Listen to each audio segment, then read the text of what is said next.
Bonjour tout le monde. Bonjour. Donc, nous voilà pour le vidéo de rattrapage de l'atelier 12. Donc, l'atelier là, qui parle de l'ignorance là, intentionnelle. Donc, comment ignorer des comportements inappropriés de l'enfant là, pour voir une diminution de ceux-ci. D'entrée de jeu, là, c'est important de vous mentionner que pendant cet atelier-là, Geneviève et moi, on a été un petit peu plus directive, si on veut, dans le sens où on rentre là, dans une partie vraiment plus élevée de la pyramide. Donc, on est dans des stratégies qui sont plus pointues, des stratégies qu'on utilise moins souvent, mais aussi des stratégies qu'il faut utiliser vraiment là, dans une de façon là, adéquate pour s'assurer que ça fonctionne bien et pas que ça puisse avoir d'autres conséquences là, un peu l'envers de la médaille. Donc, on a été quand même un peu plus directif là, dans les concepts, les façons là, de faire là, pour utiliser l'ignorance intentionnelle. Donc, on a vu ça avec nos parents via des vignettes, puis aussi là, via des exercices là, qu'on a fait là, de pratique là, de l'ignorance. Pour commencer, l'ignorance intentionnelle, là, ben, ça fait vraiment suite à ce qu'on dit depuis le début là, de nos séances. L'attention du parent, c'est vraiment un moteur pour l'enfant. C'est quelque chose qu'il recherche là, vraiment grandement.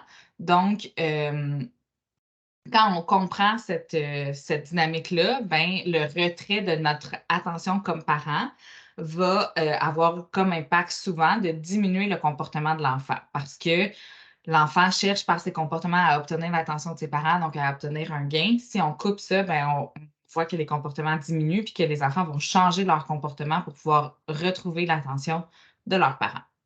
Donc, l'ignorance intentionnelle, ça s'utilise avec certains comportements, puis d'autres avec lesquels c'est à éviter. Quand on parle de comportements agressifs, de comportements violents chez l'enfant, ça demande une intervention immédiate là, du parent. Donc, c'est sûr que quand on a un enfant qui est agressif, on ne peut pas choisir d'utiliser là, l'ignorance intentionnelle. Euh, Aussi, évidemment, hein, comme on est dans le haut de notre pyramide, c'est une stratégie de dernier recours. Donc, ce n'est pas une stratégie qu'on est supposé d'utiliser 50 fois par jour. Au contraire, il faut s'assurer, quand on utilise l'ignorance intentionnelle, que la base de notre pyramide a bien été mise en place, qu'on a essayé d'autres stratégies comme, évidemment, avoir un temps de qualité à tous les jours avec notre enfant, s'assurer que son petit cochon est plein, hein, donc d'avoir peut-être utilisé des félicitations proximales peut-être avec les frères et sœurs qui sont présents, d'avoir des routines, d'avoir des attentes claires, d'avoir des règles, d'être allé au bout de nos demandes, là, donc tout ça. Je veux juste faire une Oui. petite parenthèse tout de suite au sens où, quand on parle, de retrait de l'attention ou d'ignorance intentionnelle, quand on parle des comportements des enfants, il faut surtout ne pas entendre ignorer l'enfant. On est Oui. vraiment en train d'ignorer le comportement qui dérange. Puis c'est là où est-ce que ça peut arriver qu'on va parler avec des parents qui vont nous dire que ben eux, quand ils ignorent le comportement ou quand ils font de l'ignorance intentionnelle, du retrait de l'attention, ben pour eux, ça ne fonctionne pas parce que leur enfant va aller chercher encore plus, puis là, il va avoir un plus gros acting out. Première chose là-dedans, c'est que c'est normal que quand on va commencer, même en le faisant avec le bon mode d'emploi, c'est normal qu'il y ait une augmentation des comportements dérangeants, le temps que l'enfant comprenne que, oh là là, ben, quand bien que je teste les limites, malheureusement, là, je n'ai pas de gain. Le gain étant l'attention. Mais il y a aussi le fait de comprendre que pour le parent, il faut le faire de la bonne façon. Puis je ne suis pas en train de dire que les parents ne le font pas de la bonne façon. C'est juste qu'il peut avoir une idée générale de c'est quoi ignorer. Puis c'est sûr que quand on ignore la personne, ça va donner un effet différent que si c'est vraiment calibré, tu sais, en dedans de nous, on sait qu'est-ce qu'on est en train d'ignorer. C'est un comportement qu'on ignore pour renforcer un comportement, l'apparition d'un comportement positif. Puis c'est là que, ben oui, on a fait un atelier complet là-dessus, puis ben oui, on va en avoir encore à dire, pour pas que ces deux idées-là, dans le fond, là, se bousculent, tu sais, puis que ce soit bien clair qu'il y a un mode, puis il y a des principes qui vont avec ça, tu sais. Oui, vraiment. J'ajoutais mon petit grain de gros sable. Ben, Ouais. merci, puis coupe-moi, hein, parce que je partais, là, fait que... Mais avant la grande envolée, vas-y. Fait que, dans le fond, quand on parle de retrait de l'attention, d'ignorance intentionnelle, ça peut paraître simple, mais c'est vraiment beaucoup plus demandant pour un parent qu'on peut le croire. Un retrait de l'attention, c'est vraiment avec l'enfant, on va comme se couper un peu. On n'aura plus aucun contact visuel, aucun contact physique et aucune interaction verbale. Pour ce faire, on peut même se retourner, pour vraiment couper là, les échanges avec les enfants. Par contre, c'est important de prendre en considération que plus l'enfant est jeune, plus on doit quand même rester à proximité. Hein. Ce qu'on veut, c'est pas faire augmenter son anxiété puis lui donner l'impression qu'on se sépare de lui. C'est pas ça notre objectif. Notre objectif, c'est vraiment d'ignorer le comportement qui est inapproprié parce qu'on veut qu'il cesse et on ne veut pas lui accorder d'attention. Donc, par exemple, si on le réprimandait, si on entrait en négociation ou en obstinage avec lui, ça lui accorderait de l'importance à ce comportement-là. Donc, c'est ça qu'on ne veut pas faire. Puis, c'est important aussi, ça demande vraiment une grande attention du parent parce que dès que le comportement cesse, il faut que le parent tout de suite redonne son attention à l'enfant et puisse, justement, là, retourner dans une dynamique là, d'interaction positive. Donc, il faut être alerte comme parent. On ne peut pas se perdre dans notre téléphone ou dans une revue. Ça peut nous aider là, justement à se couper là, du comportement. Par contre, il faut demeurer alerte pour que dès que le comportement cesse, on redonne notre attention à l'enfant. Ça demande aussi d'avoir une attitude vraiment calme. Hein. On ne veut pas faire de l'ignorance intentionnelle dans un esprit de vengeance ou de colère. C'est pas du tout ça. Comme parent, on doit être calme puis juste ne pas accorder d'attention, d'importance au comportement là, inapproprié que l'enfant utilise. Oui. Et là, je te coupe maintenant juste pour Oui. mentionner que ça, je pense que c'est un des plus gros défis. Parce qu'à un moment donné, la patience du parent, puis c'est tout à fait normal, surtout Mhm. que l'enfant, là, il va essayer de tester les limites. Il faut se mettre en tête, puis il faut être prêt à ce que ça se peut que notre enfant est loin. Ça se peut qu'on Mhm. voit même des comportements qu'on trouve pires pendant un petit instant. Ouais. Puis c'est notre cue pour ne pas lâcher et aller au bout de cette intervention-là. Parce que là, sinon, ce qui peut se produire, c'est qu'en fait, on reprend pas mal toujours le même chemin pour avoir un gain, hein, pour obtenir quelque chose. Donc là, si l'enfant, même si là, ça fait, c'est beaucoup trop long ce que je vais dire, mais j'exagère, puis je me dis, ça fait 15 minutes, là, puis on n'en a pas donné d'attention à ce comportement-là. Là, on a donné de l'attention au bon comportement qui est revenu. Oups, finalement, là, ça repart encore, donc on continue d'ignorer. Puis que là, nous, on pogne les nerfs ou on abdique, on abandonne notre intervention, alors qu'il est rendu bien loin, bien là, on vient de mettre la barre pour la prochaine crise de l'enfant. C'est là qu'il faut être vraiment conscient de OK, ça va être un bout de tough. Peut-être que je vais trouver que c'est vraiment pas mon mode d'intervention favori, puis je le referai pas, mais je vais y aller jusqu'au bout cette fois-ci. Tu sais, puis on dirait que je le lance comme un défi, mais c'est quand même important parce que c'est là après qu'on peut réaliser les progrès qu'on fait. Puis c'est quand même à ce petit moment sensible-là que tout peut se jouer dans le fond, là, dans l'intervention. Ben Je te vraiment, redis. ben, ça m'amène là, à te ramener sur l'exemple là, de la machine distributrice. C'est à ce moment-là qu'on a le potentiel comme parents de se tirer dans le pied nous-mêmes si on cède puis qu'on intervient. Puis tu sais, quand on parle d'interaction verbale, là, ça peut être aussi arrête de faire ça, fais pas ça, je t'ai dit. Ça, là, c'est des interactions verbales qui sont, même s'ils sont négatives, sont une interaction avec l'enfant, puis sont un moteur pour l'amener à continuer là, dans son comportement. Fait que, tu sais, interaction verbale, là, ça m'était comme venu en tête de vous le préciser. Si, comme parent, ça fait 10 minutes que notre enfant, je veux un biscuit, je veux un biscuit, je veux un biscuit, s'il te plaît, maman, je veux un biscuit, oh, s'il te plaît, j'ai tellement faim, maman, s'il te plaît, donne-moi un biscuit. L'enfant essaie d'aller le chercher, tu sais, il fait tous les temps. Si on cède à lui donner ce biscuit-là, on vient d'ouvrir la porte à l'enfant que, hey, tu peux persévérer, ça se pourrait que ça marche. Donc, la prochaine fois qu'il va vouloir un biscuit, lui, il n'y en a pas de problème à essayer de vous harceler pendant 10, 20, 15 minutes. Si une fois ça a déjà marché au bout de 25 minutes, il n'y a rien à perdre. Lui, tout ce qu'il veut en ce moment, c'est son biscuit. C'est un enfant, il est dans le moment présent. Donc, il va la secouer, la machine distributrice, là, jusqu'à temps que le biscuit il tombe. Donc, c'est ça que c'est important là, de porter attention. Dans nos autres là, considérations, nos concepts clés, euh, Je pense qu'on pourrait aussi adresser justement quel type de comportement, avec quel type de comportement faire de l'ignorance intentionnelle comme ça, de mhm, l'attention sélective, ça peut être gagnant. Fait qu'on parlait beaucoup là, de tout ce qui est je mets des guillemets sur pleurnichage. Hein. Des fois, on fait Ouais. comme, bon, tu sais, mon enfant, présentement, il pleure, mais c'est pas des pleurs de tristesse, c'est qu'il veut réellement obtenir. On sent qu'il utilise, tu sais, c'est un acting out pour obtenir. Ça pourrait être bien. Les crises de colère qui tombent pas dans l'agressivité, vraiment dans la violence là, physique. Ça peut être des comportements justement là, avec lesquels on peut intervenir avec l'ignorance intentionnelle comme ça. L'argumentation, hein, à un Ouais. moment donné, hein, là, on se remet dans notre rôle de coach et de guide pour l'enfant. On peut se demander qu'est-ce qu'on lui apprend en argumentant durant 10 minutes, autre que, pardon, il y a une cloche qui sonne, autre qu'une lutte de pouvoir. Là, ce qu'on veut faire, dans le fond, c'est pas laisser de place à Mhm. l'enfant parce qu'à ce moment-là, c'est le parent qui va décider. Puis, quand bien même qu'il fait tous les temps, ben le parent a quand même décidé parce que c'est cette personne-là qui sait ce qui est bon pour l'enfant à ce moment-là. T'sais. Puis là, après ça, c'est sûr qu'on peut revenir à toutes les limites et les règles dans la maison en général. Mais je pense que dans la grande majorité des cas, les enfants peuvent faire des choix à d'autres moments. T'sais, on va leur laisser une liberté ailleurs. Là, c'est une directive, c'est le parent qui tient, puis ben, on va tenir notre force jusqu'au bout. T'sais. Fait que pour l'argumentation, c'est aussi excellent de voir qu'à un moment donné, quand la décision est prise, elle est prise, puis ça donne rien à l'enfant de s'épuiser.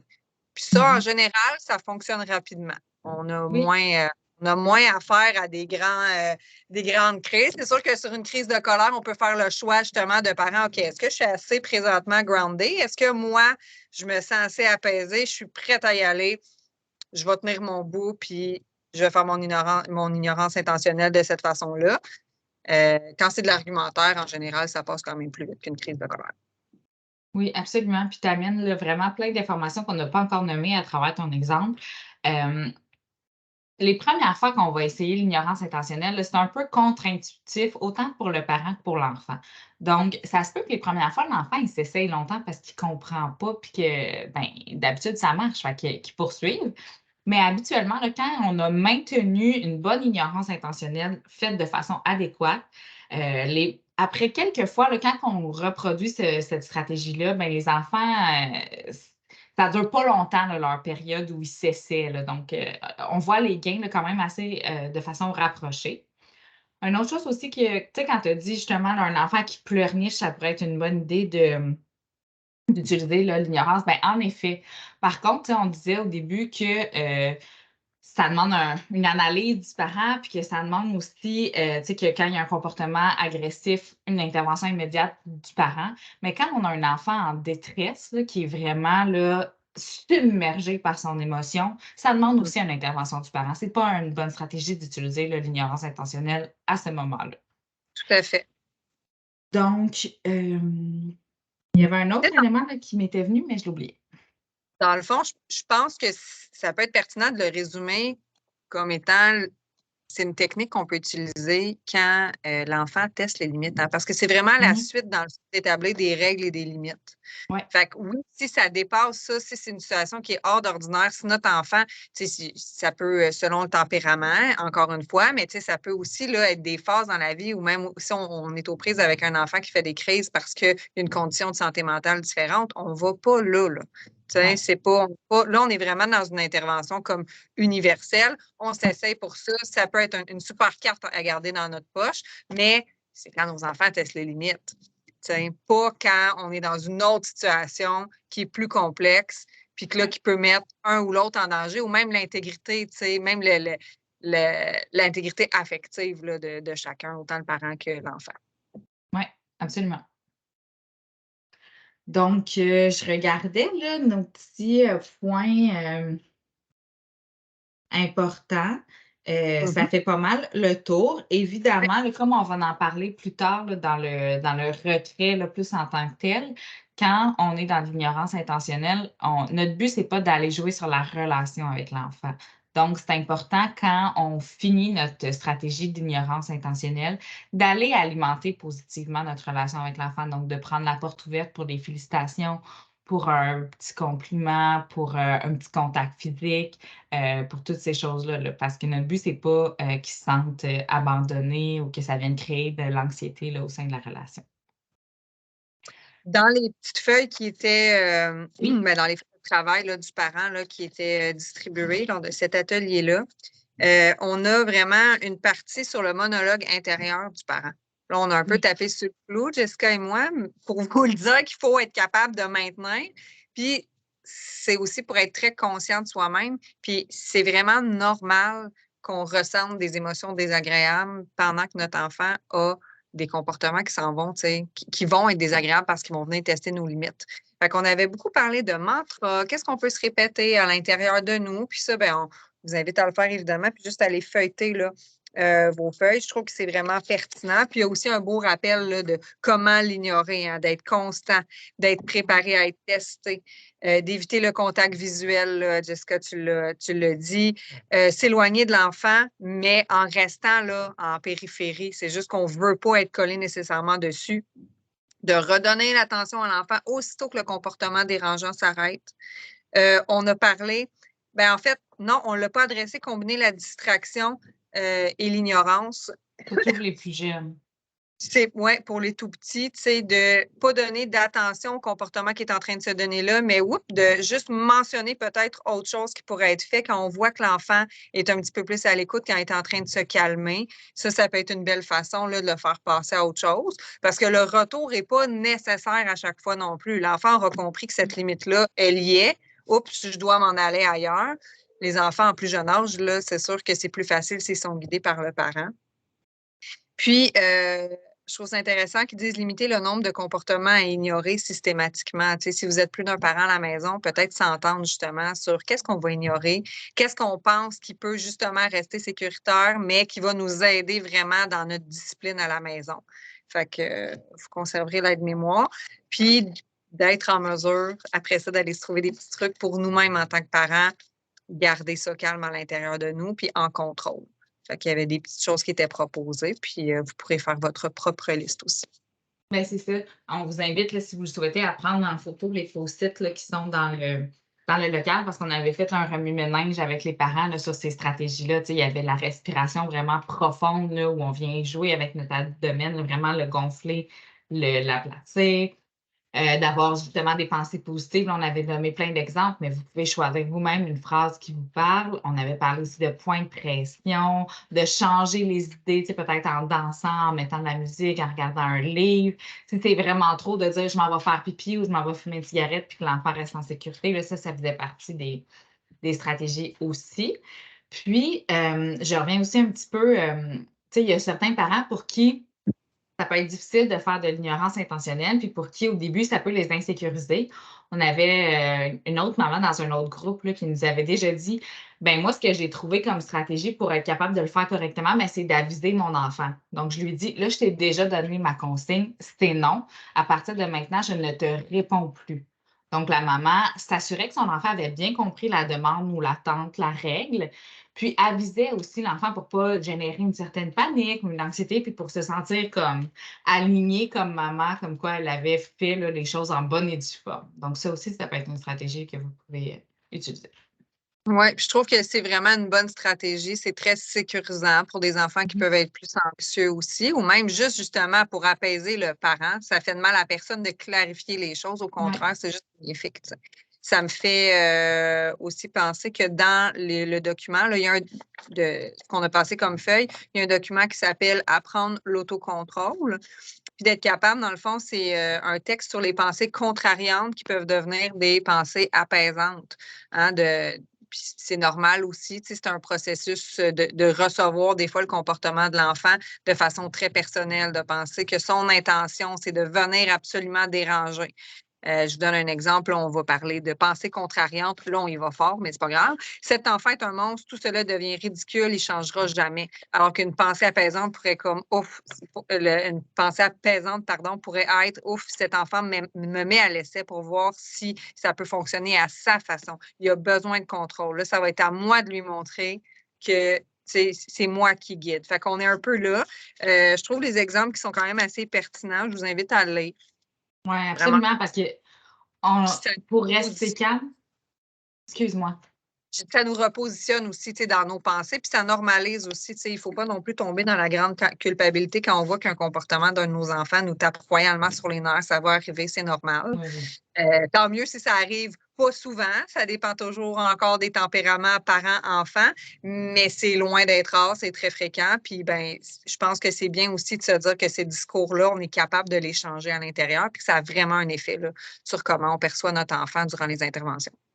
Oui, puis tu sais, on l'a mentionné, c'est important de rester calme quand on utilise cette stratégie-là. Donc, si on se laisse emporter par nos pensées puis un discours intérieur négatif, bien, ça va avoir un impact sur notre physique, là, puis sur vraiment comment on se sent. Donc, c'est important pour nous de prendre le contrôle de notre tête puis de nos émotions en ayant un discours positif puis en se laissant pas là, aller. Donc, ça fait pas mal le tour. C'est un résumé là, d'un gros atelier. Donc, si vous Oui. avez des questions, n'hésitez pas là, à les poser, à regarder aussi les post-it qui ont été faits. Donc, on se revoit la semaine prochaine là, pour l'atelier 13, où on va commencer vraiment à parler là, de retrait, donc de mettre l'enfant en retrait pour un retour au calme. Là, c'est une nuance très importante. Donc, merci tout le monde. Bonne journée. Bonne journée.